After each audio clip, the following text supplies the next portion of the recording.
Yes, it's time for The World This Week. The World This Week in partnership with the Daily Beast. We say hello to Erin Zaleski, Paris correspondent. How are you? I'm well, thanks. Also joining us, a woman who can definitely sort fact from fiction, reporter Anne Penkett, who's also, as of last week, the author of a new novel, Murder on the Marsh, it's called. That's right. Yep, set in the mists of North Norfolk. All right, we'll see if there's cautionary tales coming out of it for this week's edition. And we always like visitors to our fair city. Christopher Ruddy of conservative news site Newsmax is with us. Thank you for being with us. Glad to be here. The World This Week, where you can join the conversation on Facebook and Twitter, the hashtag World This Week. The communiques crowed about faster than expected progress, but 5 days into the offensive to retake Iraq's second city, Mosul, from Islamic State militants, now comes a rearguard surprise, you might call it. ISIS militants launching raids in the nearby oil-rich city of Kirkuk. Police commanders reportedly executed, Iranian scientists at a nearby power plant killed as well. This in a volatile city whose loyalties are split between Sunni Arabs and Kurds. And Penkett, this surprise coming on day 5. It seems as though the local authorities are claiming that there were sleeper cells. It's going to be because I saw, some people claiming this was going to be a fast swoop towards Mosul. It's going to be a long, hard slog. Well, I think you need to remember one thing about offensives like this, François, and that is the fog of war. You know, that we at the moment are in the hands of the briefers.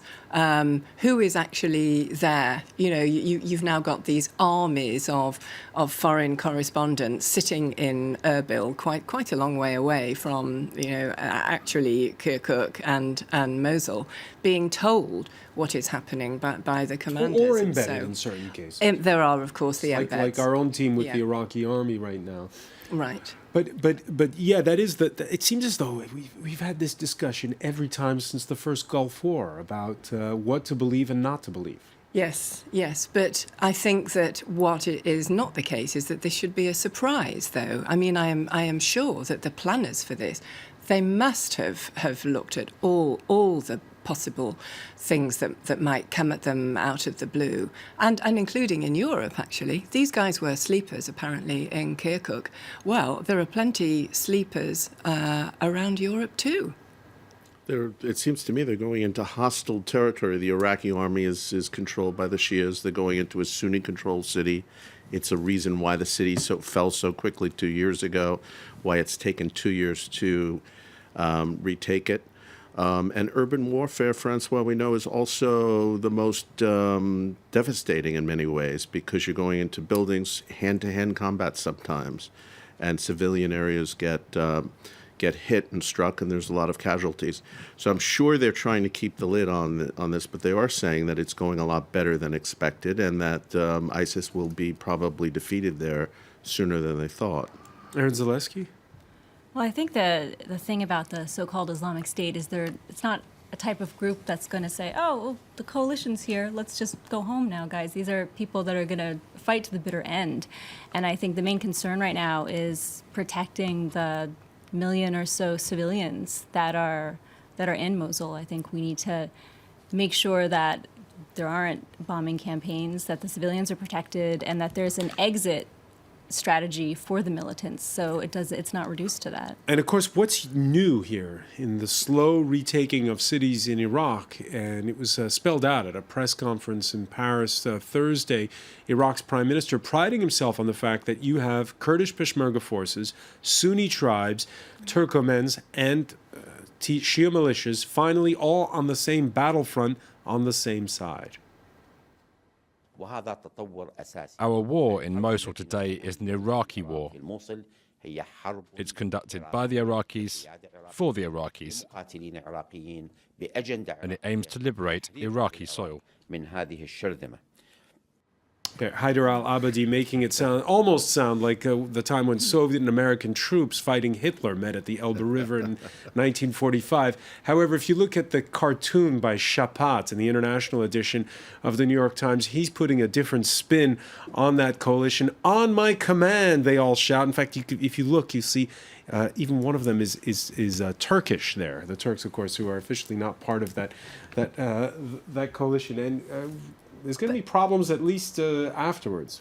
But afterwards, most certainly, yes. And we just hope that the Iraqis are going to be more statesmanlike than they have in the past, particularly regarding the Shia majority. If only it's possible for the Iraqis to live in peace with each other. But I would just say that again, they have had a long time to prepare for this offensive. It's been telegraphed for so long at us now, while there was the build-up of the forces. They must be coordinating their own forces properly. They must be. I was a critic of certainly the nation building that took place during the Bush years, but I did think it was a mistake, and one of the reasons we're in the situation we're in, Obama withdrawing completely U.S. forces. And there were people in the U.S. Senate, like McCain and others, that said, keep a tripwire of troops, 5,000, 10,000. Baghdad didn't want it. They didn't want it, but I think with us providing so much aid, if the Obama administration really wanted to push the point, they would have been able to do it, and they didn't. And now we're suffering the result of years. And ISIS has been able to not only contain a huge amount of area and territory, it's been able to strike in the heart of Europe, right in this city, in Paris. So I think the stakes are extremely high here, and I think we should, when they will eventually clear that territory and move ISIS back to the Syrian border, they should be thinking about a tripwire again. All right, something that we'll be watching. Uncertainty will be over in 2.5 weeks, not in Iraq, but in the United States, or will it? Cue the closing question of Wednesday's third and final presidential debate. Sir, there is a tradition in this country that the loser concedes to the winner, not saying that you're necessarily going to be the loser or the winner, but that the loser concedes to the winner and that the country comes together in part for the good of the country. Are you saying you're not prepared now to commit to that principle? What I'm saying is that I will tell you at the time. I'll keep you in suspense. I'll keep you in. How do you interpret that, Aaron Zaleski? I mean, it seems like he feels like he's still on reality TV or something. I mean, I think the guy is basically a textbook narcissist, and he can't fathom the idea of losing this election. I love that reality TV idea. Well, He's waiting for the next episode. I think that's his way of being able to handle the possibility of losing, saying this was a rigged election. And then the next day, he even went further to say, well, I'll accept it if I win. So if he wins, there was no voter fraud. But if he loses, it was a rigged election. So it's all right. Interesting. Hillary Clinton's response. She responded in kind, but listen out carefully when she does to the interjection from her rival. The FBI conducted a year-long investigation into my emails. They concluded there was no case. He said the FBI was rigged. He lost the Iowa caucus. He lost the Wisconsin primary. He said the Republican primary was rigged against him. Then Trump University gets sued for fraud and racketeering. He claims the court system and the federal judge is rigged against him. There was even a time when he didn't get an Emmy for his TV program 3 years in a row, and he started tweeting that the Emmys were rigged against him. Should have gotten it. This is a mindset. This is how Donald thinks. The should have gotten it. It's always that plausible deniability. Yeah, I thought that was really excellent, actually, the way she came back, because she knew exactly how to needle him, and he did. But he can play it off as if it's a joke. Oh no! You could see that he was really rattled by that. Does he really think the election process is rigged? I think he thinks that the way the players are set up and the electoral college is set up, that it's very difficult for a Republican to win.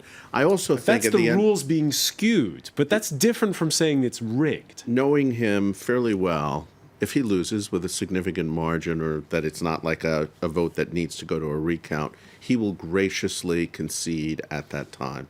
I think this is great theater now, and I think mentally he's preparing for the potential for a loss. This is a guy that's always been the winner. He's always been number one. He's always been a great success. I wouldn't go as far as Aaron is suggesting that it's narcissism at work, but I would say that there's an element of psychological protection at work.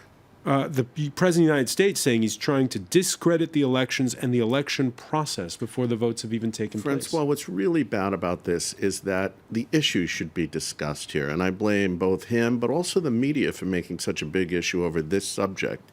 I mean, we're having 10 years... He's not laying the groundwork to undermine an eventual President Clinton. I mean, we had the birther controversy that went on for years.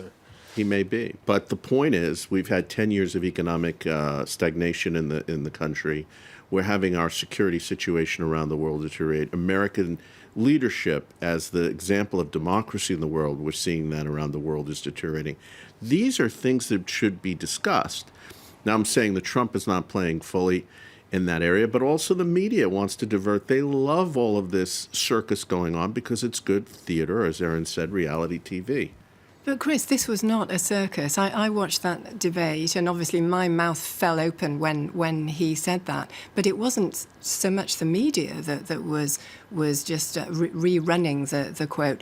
It was large sectors of the Republican Party, politicians who said, "I am out now," you know? Well, Anne, wouldn't you say that the whole media, this whole campaign has been a bit of a circus? Why are you talking about the media each time? We're talking about things that Donald Trump said. Well, the media is framing things that he's said. The media is framing what the debate is in the discussion. We've had 2 weeks of discussion on the Hollywood access tape, right?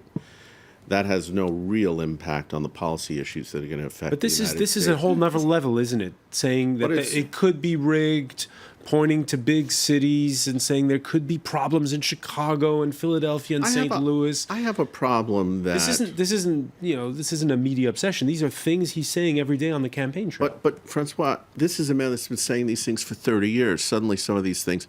NBC had the tape of him making those comments for 10 years. We know that they were aware of it over a year ago that he had made these comments. In an off-the-record, off-the-mic tape, we all know as journalists, when that mic is off, it's supposed to not ever be published.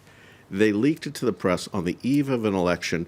And the public, we've been talking, now I'm not discounting what he said was very serious. I disagree with it. I thought it was egregious, horrific, horrible. Right, but here we're talking about a 240-year-old democracy, and he's saying, well, maybe the election process he's not saying the election process is skewed. He's not saying, it's a bit wonky and a bit of a problem having the electoral college. Mm-hmm. He's saying we have this system which is the fix is on. It's rigged. This is pretty serious. I would disagree with him on that. I do believe that the Republican Party faces a demographic issue and that it needs to resolve that. And I disagree with Mr. Trump on the issue of immigration. I think the party should be reaching out to immigrants. I think his deportation plan, I've publicly disagreed with it. And I think in years past, he has disagreed with such plans. But do you not think there's a bigger picture here from what he was saying about the electoral system? Because you do not have a great record on turnout in American elections. And if people believe what Trump says, that the system is rigged, then what about people who think, oh, well, it's not worth me voting, you know? I agree with you. It is not good PR for the country or for our electoral system. I agree with you. But what I'm trying to say is there's all these vital issues facing the United States. We have had a president for 8 years that wanted to lead from behind. We have our allies deserting us all over the world or not showing certain deference to us. When the American president goes to China, they won't even send a proper staircase up to allow him to walk off. He has to go off the emergency chute. So we're in a very, I think, precarious. Russia is rattling a nuclear saber at us, and everybody is saying, where is Obama? And now Donald's not Chris, the perfect you're somebody man. who espouses free trade values. Here's a guy who's in favor of protectionism. Is it hard to Well, actually, what he has said is that he favors free trade, but he doesn't believe it should be one-sided. So he points out examples where America will trade something and there'll be tariffs or there's piracy of our intellectual property all across China and Asia. And yet our courts uphold their companies' rights here and their patents in the United States. All right, let me ask you, Aaron Zaleski, will there be a lasting impact from this election once the dust is settled? I think there could be, and we were discussing it a bit on last week's show about the party is split, and that he hasn't so much aligned himself with the Republican Party as created a movement of this populist, mostly uneducated people who feel disenfranchised and very angry at the current political system. And I don't think that these people are just going to go away. Finally, has Donald Trump gone and ruined a U.S. election tradition? Every 4 years in New York, there's what's called the Al Smith dinner, where for one night in the heat of the campaign, the candidates wear white tie and engage in self-deprecating humor. It shows their ability to reach across the aisle, to be a bit tolerant and tone it down when they need to. Clinton and Trump mostly played ball on Thursday night. Mostly. Let's listen to at one point Trump going off script and got even booed by members of the audience. Did Trump ruin the Al Smith dinner? Well, he certainly added to the excitement of it. It's But always this is a little supposed to be bit. the one night where they, especially in a campaign so bitter, where we were waiting for. Again, I think he's sometimes his own worst enemy. He had an opportunity to take the high road. He didn't. I think we've seen some examples of that. This is a man that used to be a very positive force. He built his empire as a global brand on a positive message. This is a guy that went to the church of Norman Vincent Peale. He's proving a bit thin-skinned. A good businessman doesn't necessarily make a good statesman, and that's the problem. All right. When we come back, we're going to look at the problems on this side of the Atlantic. You're watching The World This Week.